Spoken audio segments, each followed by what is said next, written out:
आज हम एक्सप्लेन करने वाले हैं American horror thriller Texas chainsaw massacre जो 2022 में रिलीज हुई है। कहानी की शुरुआत होती है टीवी पर चल रही एक खबर से, जिस पर दिखाया जाता है एक पोस्टर जिसमें 5 दोस्तों की फोटो होती है। ये 5 लोग 18 अगस्त 1973 में टेक्सास शहर में आकर एक डरावनी घटना का शिकार बने थे। उन 5 दोस्तों में से सिर्फ एक ही जिंदा बच पाई थी, जिसका नाम सैली था। सैली ही थी जिसने पुलिस को बताया था कि कैसे उसके सब दोस्तों को लेदर फेस ने मार डाला था।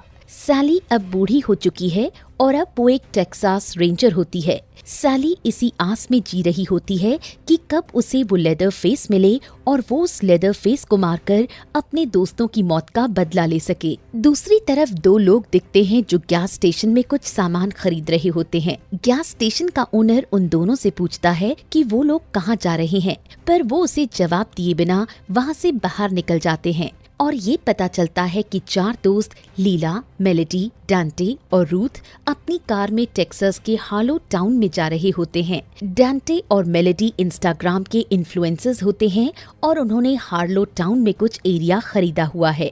वो दोनों आज उसी जगह को अपने बहुत सारे फॉलोअर्स को बेचने वाले होते हैं ताकि वो उस जगह से प्रॉफिट अर्न कर सकें। ये चारों हार्लो पहुंचते हैं और उन्हें वहां रिक्टर मिलता है। रिक्टर से वो पहले भी मिल चुके होते हैं। रिक्टर एक बहुत ही रूड इंसान होता है और वो अपने साथ सेफ्टी के लिए गन भी कैरी किया करता है। यहाँ पर रिक्टर डांटे का कॉन्ट्रैक्टर होता है। मेलेडी और डांटे आसपास घूमने निकलते हैं और घूमते घूमते वो एक पुराने ऑर्फनेज की बिल्डिंग के अंदर पहुंच जाते हैं। वहां उन्हें वर्जीनिया नाम की एक बूढ़ी औरत मिलती है जो इस ऑर्फनेज को किसी टाइम में चलाया करती थी। डांटे और मेलेडी वर्जीनिया को अपनी प्रॉपर्टी के अंदर देखकर थोड़े चौंक जाते हैं और उससे पूछते हैं कि वो उनकी प्रॉपर्टी में क्या कर रही है। वर्जीनिया डांटे और मेलेडी से कहती है कि उसने बैंक को सारे लोन की पेमेंट कर दी थी, तो इस वजह से ये ऑर्फनेज आज भी उसका है। ये सुनकर डांटे को गुस्सा आ जाता है और वो वर्जीनिया से आर्ग्यू करने लगता है।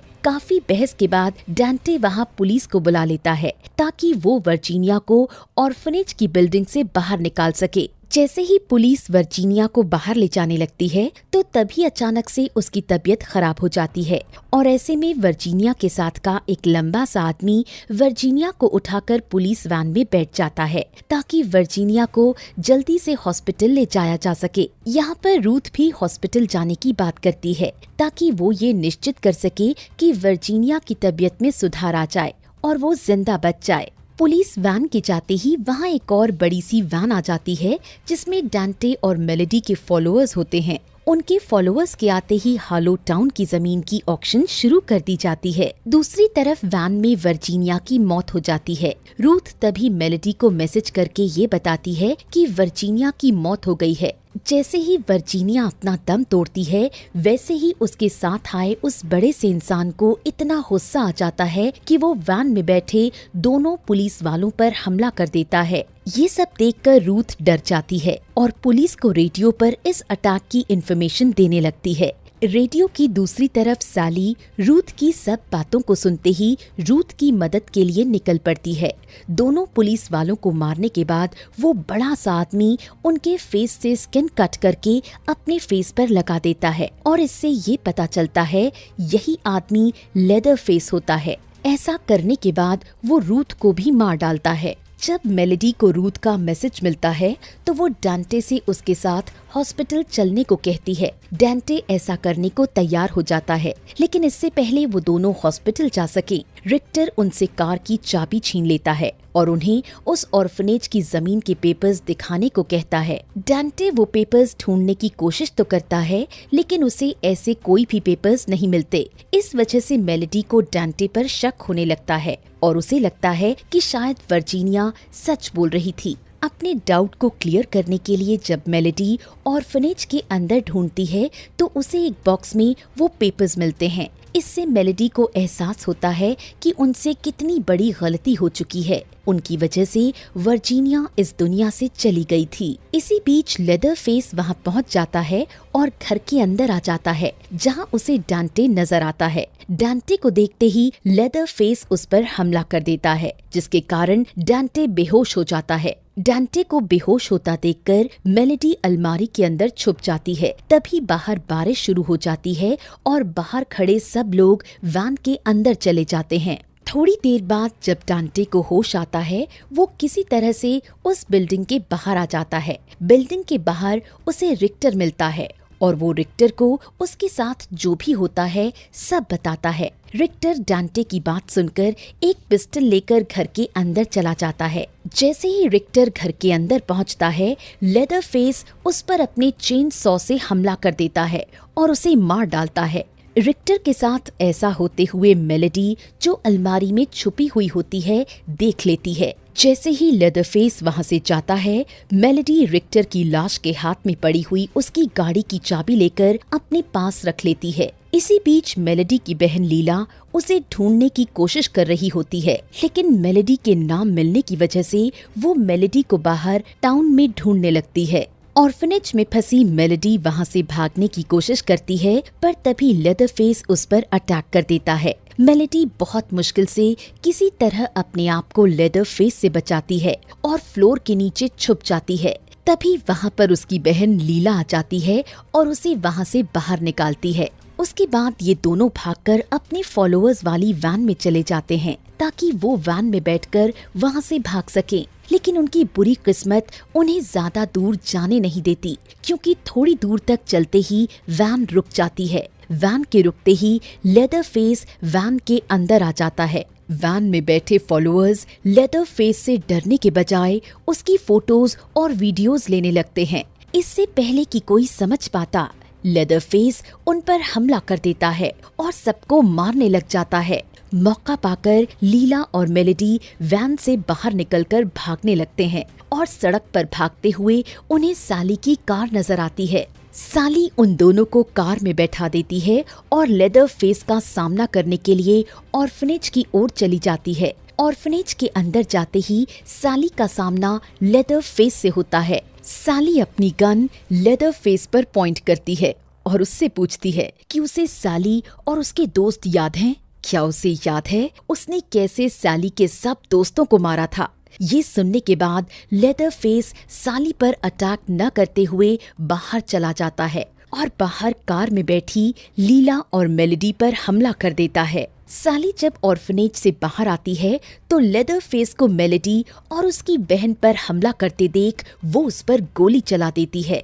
गोली लगने पर लेदरफेस वहां से भाग जाता है।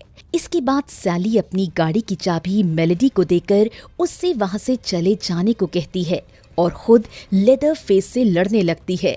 लेदरफेस और साली के बीच काफी समय तक ये लड़ाई चलती है और आखिर में लेदरफेस साली को चेन सॉ से घायल कर देता है। ऐसा होते हुए देखकर मेलेडी लेदरफेस पर कार चढ़ा देने की कोशिश करती है, लेकिन वो अपनी कार को गलती से दूसरी जगह क्रैश कर देती है। ये देखकर लेदरफेस मेलेडी की कार की तरफ बढ़ने लगता है, पर इससे पहले कि लेदरफेस कार तक पहुंच पाए, मेलेडी की बहन लीला जल्दी से जाकर रिक्टर की बड़ी वाली गन लेकर आती है और लेदरफेस को शूट करने की कोशिश करती है। पर जैसे ही वो ट्रिगर दबाने जाती है, उसे पता चलता है कि गन में बुलेट्स ही नहीं थी। लीला को अपने ऊपर हमला करते देख लेदरफेस लीला को मारने जाता है, पर इससे पहले कि वो कुछ कर पाए, घायल साली उसको गोली मारकर वहां से भगा देती है। इसके बाद साली की मौत हो जाती है। लीला साली के पास से उसकी गन ले लेती है और लेदरफेस के पीछे उसे मारने चली जाती है। लीला जब लेदरफेस को ढूंढते हुए एक बिल्डिंग के अंदर पहुंचती है तो लेदरफेस पानी में से निकलकर उस पर हमला कर देता है। अपनी बहन को मुसीबत में देखकर मेलेडी भी लेदरफेस पर अटैक कर देती है। लीला ऐसे में मौका देखकर लेदरफेस को एक गन से बहुत बार शूट करती है, पर इसके बावजूद भी लेदरफेस नहीं मरता। आखिर में कोई और ऑप्शन के ना होने पर मेलेडी चेन सॉ से लेदरफेस पर हमला करके उसे पानी में गिरा देती है। लेदरफेस को देखकर ऐसा ही लगता है कि वो अब मर चुका है। अगले दिन मेलेडी और उसकी बहन टाउन छोड़कर जा रहे होते हैं, पर इससे पहले कि वो अपनी कार में यहाँ से जा पाते, लेदरफेस वहाँ पर आ जाता है और मेलेडी को कार से बाहर घसीट कर ले जाता है। लीला जब कार से बाहर देखती है तो फिर दिखता है कि लेदरफेस ने मेलेडी का सिर चेन सॉ से उसके शरीर से अलग कर दिया है। ये देखकर लीला जोर से डर के मारे चिल्लाने लगती है और ये कहानी यहीं पर खत्म हो जाती है। इस मूवी के बारे में बहुत लोगों का ये मानना है कि वर्जीनिया ही लेदरफेस की माँ थी, या वर्जीनिया ने ही लेदरफेस को बचपन से पाला था। तभी वर्जीनिया के मरते ही लेदरफेस ने अपना खूनी खेल शुरू कर दिया था। कुछ लोगों का ये भी कहना है कि लेदरफेस एक बुरा इंसान नहीं था। अगर उसे और उसकी माँ को परेशान नहीं किया जाता तो वो इतने मासूम लोगों की जान नहीं लेता। उसने इतने मासूम लोगों की जान सिर्फ वर्जीनिया की मौत का बदला लेने के लिए ली थी। अब सच्चाई क्या है ये देखने के लिए हमें इस मूवी का सीक्वल देखना होगा। अगर कहानी अच्छी लगी हो तो वीडियो को लाइक कीजिएगा, चैनल को सब्सक्राइब करना ना भूलें और कमेंट में बताएं कि आप नेक्स्ट कौन सी मूवी का एक्सप्लेनेशन देखना चाहेंगे। Thank you for watching.